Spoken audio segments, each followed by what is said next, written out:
How many of you saw this video on TikTok? This was me 30 years ago.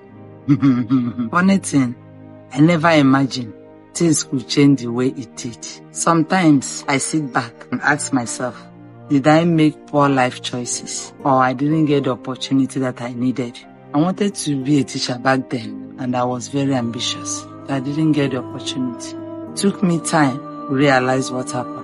I wasn't fed the right information, and I didn't have the right opportunity and motivation. I am no longer sad because life is a road full of experiences, and those experiences is what makes life what it is. So be happy, okay? After watching her video on TikTok, I had to invite her over to come share some life lessons to the youths of this generation. Maybe some of you be able to learn a thing or two from her story. This is her story. Hi, my name is Mrs. Chidinma. All my life I wanted to become a teacher, but I don't know what happened. I ended up processing local rice for a living. This is my story. Oh my goodness, I can't believe this is you. How old were you in this very picture? I'm 17. You were 17? Yes. And you always wanted to be a teacher, but somehow you ended up as somebody who processes local rice. How did this happen? My dream, that my picture, I was 17 then. I was not able to finish. I dropped at just 2 because my parents were poor. There's nobody to cater for my school fees. Then I dropped. Then at the age of 18, my parents prepared me for marriage because there's no how that I can sit down at home while suitors are coming. So they just give me out for marriage. At the age of 17? At the age of 18. Wow, you got married at the age of 18? Yes, I got married at the age of 18. That was way too early. Yes, because there's no school now. I didn't go to school. So what am I staying at home and be doing? It's for me to just get married and everything. Then that was what really happened that time, because once you are not opportune to go to school, as a lady, as a girl, the next thing is for you to go and marry. That's the next step. Oh, wow. So would you say getting married early was something that affected your dream of becoming a teacher? Yes, I should say so. Why? Yes, because had it been that my parents are rich to train me, maybe up to university level, I will not marry at the age of 18. I will further my education and then marry when I have achieved something as a lady. But because they are poor, so I have to marry early. Yeah. Yes. What were some challenges you faced as somebody who married at the age of 18? I faced too many challenges. Because then I was not wise enough. Somebody that you grown up, born and brought up in the village. I've not been to the city before. It was when my husband married me, paid the bride price and everything, that he took me to the city. So coming to the city is still a new school to me, to learn about people, how they do things and all that. Other challenges that I faced as I married daily.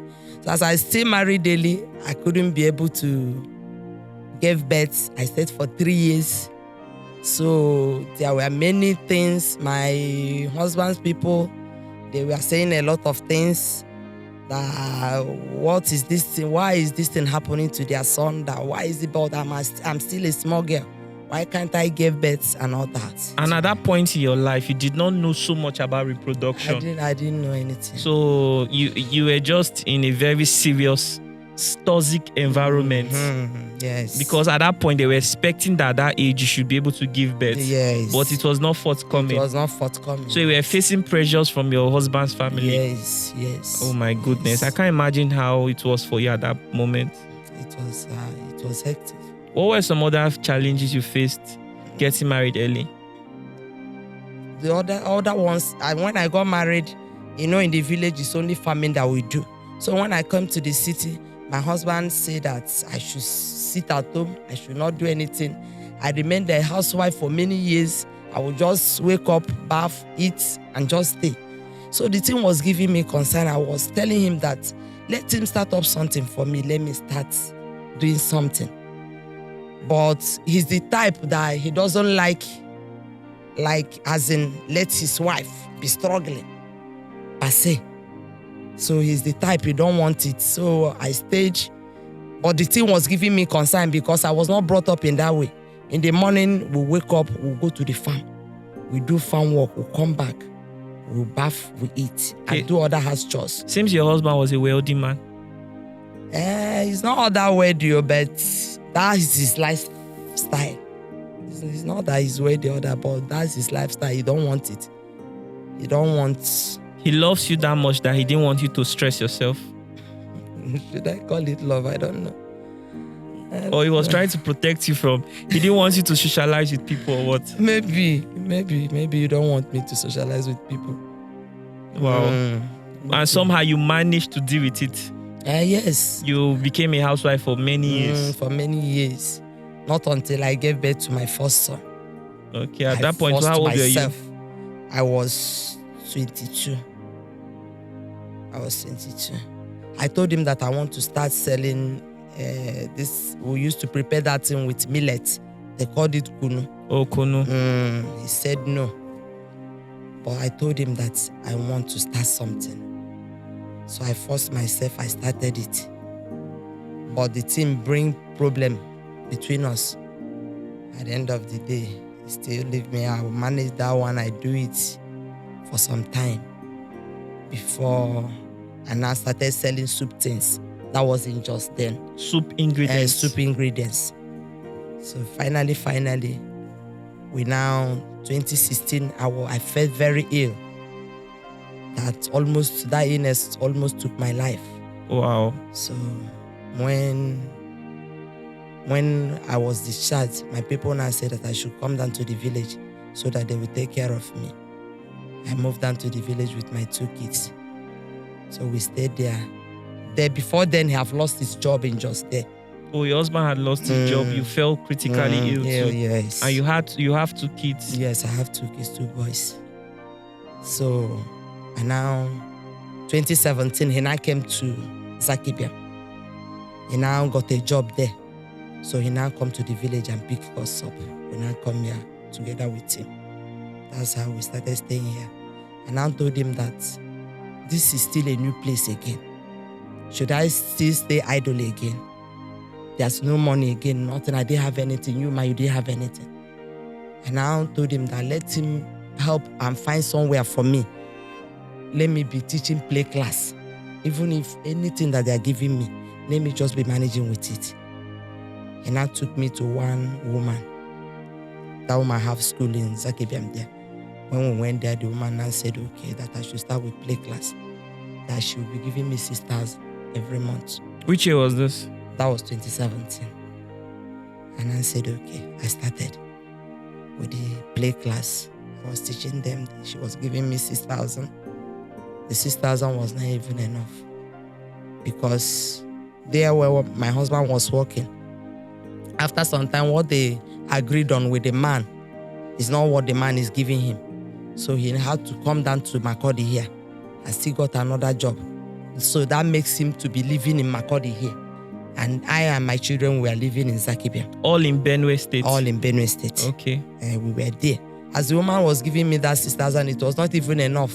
Because sometimes before the end of the month that she will give that 6,000, I've incurred debt that is more than that 6,000. So sometimes in a month, she will not even pay. It will reach the ending of the other month before she will not give the last month. So the thing was not easy for me. Yeah. But the woman was into rice business too. Though she have a school, but she's into rice business. I now told her that, mommy, I want to do this. I want to start this rice business. She now said, no, because as I am now, this is not how I am before. I was on a fatter side. My body was so fresh. It's this rice that dried me up. Yeah. She now said that no, that look at me, Ajibo, that I want to come and do rice, that I cannot do it. I said, mommy, I can do it. So after much pressure, she now said, okay. That did I have any money, any capital with me? Then before we left village, one of my cousins gave me 50,000. I tied that money and put it inside my box. I told him yes. And I said, okay. Then we went to market. Then that time, 2017, one bag of rice was 25,000 naira. So I bought 2 bags with that money, 50,000. Local rice or foreign rice? Okay. Local rice. She now helped me. We cooked it in her house because then I didn't have drum. I used that drum. We cook it, process it, and now go and mill it. And still see another 1 bag on top of that one. Oh, you made That's a my profit gain. of Yes, 1 bag from bag the 2 bags? From the 2 bags. Okay. And now upper week, I now bought 3. 3. So that's how I started like that. The teaching job with the rice business was hectic. It was hectic. So you had and to she's give not up even paying self. Mm. So I have to give up one. And I told her that let me face this one. So I now face this rice. For my husband now fell sick. That was 2011. In Makodi here, they called me. 2001 or 2021. Okay, 2021. Because he died. It's still that 2021 that he died, December time. Yeah. But that sickness started around June like that. So sorry. And I came here. It was heart problem, heart failure. So if we go back small time, the crisis will start again. We'll come to Makodi again. We were just running helter-skelter until the little money that he saved, everything finished in that sickness. Finally, he Chai. That's 2021, December 28. So we were left with nothing, me and these 2 kids. I just have to start life all over again. From afresh. From afresh. Wow. Brothers and sisters, this is actually the journey of life, you know. It's always unpredictable. You can never tell, you know. No matter how tall a man is, he can never ever see the future. And things like this happen, you know. She always wanted to be a teacher. That was her dream as a child. But somehow the circumstances around her, the family where she came from, the environment where she grew in, all this factored what resulted to the present life she's living at the moment. I feel that it was important to share this story because most of us right now, we are at the point in our life where we have so many dreams we want to accomplish. And we are very positive that we are going to accomplish these dreams. But the thing is that we never can really see the future. It is always very important that as young people, you equip yourself. If you had the privilege to have learned a skill or to have furthered your education, even if you have ended up in this early marriage, somehow things will not really be how it is, right? Yes. So your advice to young people is that they should equip themselves. Yes, that's my advice for young people. They should equip themselves, be hardworking, not giving up easily. Because if you are hardworking, no matter the situation you find yourself, you can still suit in with that situation. So because if I'm not hardworking, I couldn't have been doing this rice business because it is not easy. It's not easy at all. But because I'm determined and I'm hardworking too, so no matter what the circumstances inside it, I still face it. I'm still doing it. And that is how we are eating and be paying my children's school fees and all other family problems. So now. First of all, I'm curious. How is it possible that you stopped at JSS 2 and you speak well? It doesn't add up. How come? You know, when I got married, I was even during my secondary school, in my primary school, I was very, very intelligent. In my primary school, my class teacher used to dash me money that time because I can read very well, I can write, even in my secondary school. So when I got married, my husband used to bring some books. He will say, oh yeah, be reading this one. If I come back from work, he will tell me what you read. So as a housewife, and I didn't have any job, He will pack those novels, some other books. He will keep it for me. I will be reading it. That's how I was improving. I didn't finish my secondary school. Yeah. I didn't finish my secondary school.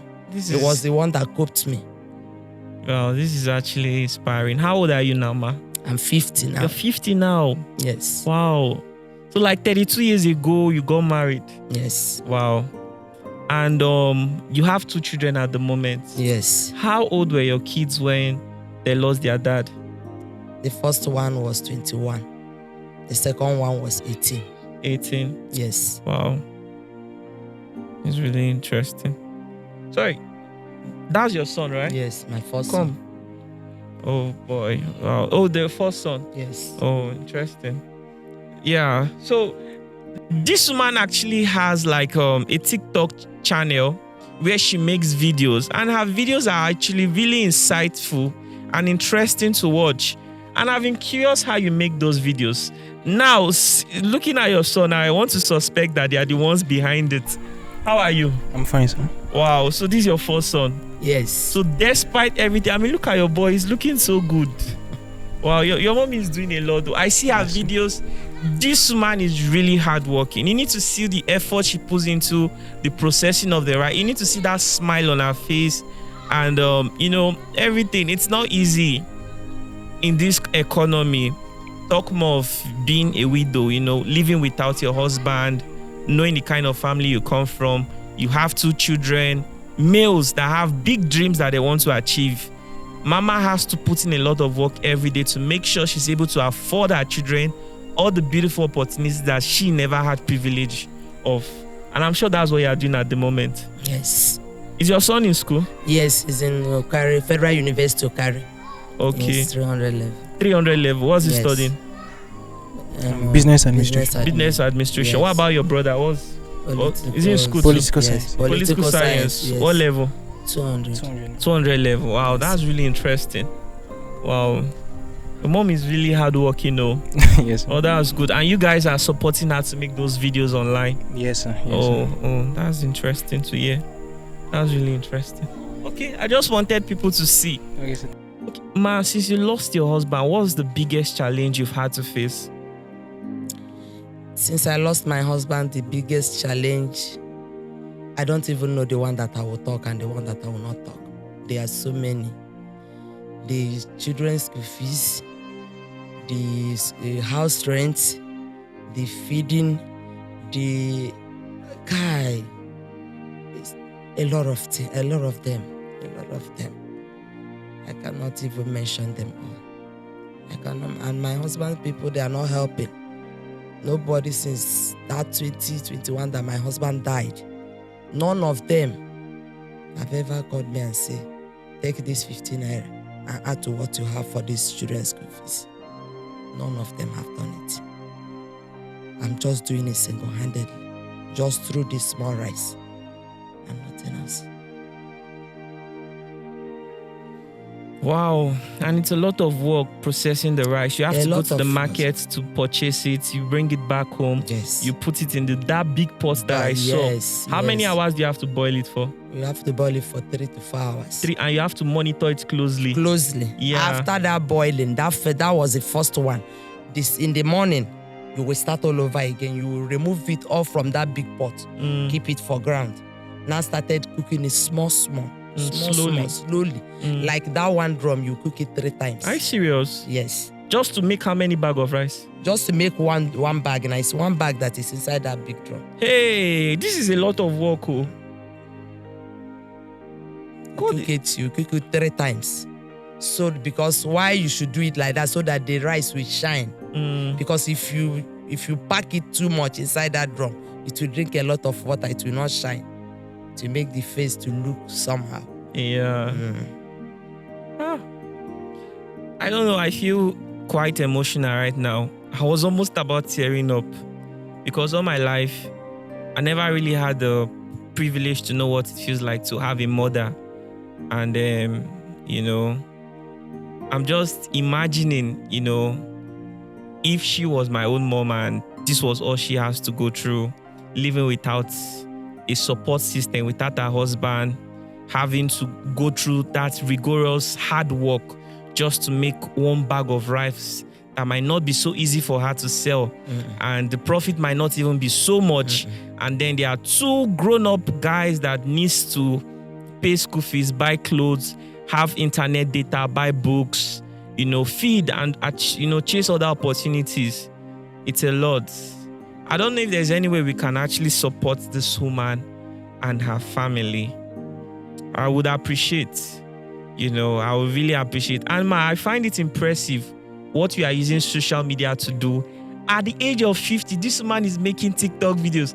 Ma, I would like to invite you to Abuja so we can have more of this section and discuss about her videos. Are quite insightful, very interesting. You should check them out. Go to TikTok, search Chidinma Special. I'm very positive that you are going to enjoy the videos. I try as much as I can not to put so much personal information of the people I interview online, especially when it comes to their address or their phone contact or things like that. But in your case, I'm thinking, is it possible to call your phone number? So if people want rice, they can patronize. And people who are interested to support you, let us try to be her husband, her support system. Let's try to be her family. Do you understand? Let's reach out to her and show her some love. Support her so she can add to her business, pay her rent, and also take care of her children's school fees. So I would like you to call your phone number, Ma. Okay. 0814 419 5379. Is it registered on WhatsApp? Yes. Okay. So call it again. 0814 419 5379. Okay, so please, if you're watching this video, kindly reach out to Mama, give her a phone call, just give her some encouragement and also show her some love. Let's support her financially, emotionally, and mentally. It is not easy living without your support system. This is a man that she has known almost all her life, and then suddenly he's no longer on the surface of this earth, and she have to continue the journey without him. It must feel really, it's different. I don't want to go into so much detail, but I'm sure you already understand what I'm talking about. So let's try to show her some love. Let's try to make this earth warm for her and full of love for her. So let's see how we can support her business. Do you have any advice, a final advice you want to share to anybody? It could be to females like yourself. It could be to the youth in general. It could just be for anybody. For the females, don't think maybe you are not opportune. Your parents didn't have money. They are poor. You are not opportune to go to school. That will not make you to start living a useless life as a young girl. Or make you will just end yourself, maybe become a drunkard, be a prostitute because your parents are not able to train you to school. That is not good. Even if your parents, they have the money to train you to school, compose yourself, be yourself. One day God will send a man that will marry you. When that man marry you, at least at the end of the day, even if the man didn't have anything, you have your children of your own that will take care of you in old age. And then for the young boys, life is full of struggle. When you are determined to struggle, when you are determined in your heart that this is what I want to do, you will do it. But when you are lazy, it will make you to go the other way around. Maybe looking for someone else something to take. But if you are strong, you are not lazy, you will be yourself. No matter the little thing that you're doing, you will do it with happiness. That is my advice. All right, guys, you've heard from her, Chidinma Special. I'm sure you've learned a thing or two from this very video. Some of you, this video is going to speak volumes in your life because you are maybe some of you are stuck in a limbo. You're at the point in your life where you don't know what to do. You don't know the next decision to make. Probably because you don't have access to mentorship. If you look at your parents, you are not so happy with the way their lives are. And you don't want to end up like them. So you are trying to see how you can take that big leap. You are thinking, should I get married? Should I travel abroad? Should I go into hookup? Should I do this? I'm sure that if you meditate after watching this video, the Holy Spirit should be able to reveal to you the next step to take. that will favor your journey of life. I hope that as you go through this journey of life, may we not experience so much difficulty. That's my prayer for everyone. Thank you so much for watching this very video. Let's say bye to our viewers. Bye. And don't forget to call Mama and support her, okay? Thank you for watching. Thank you for watching.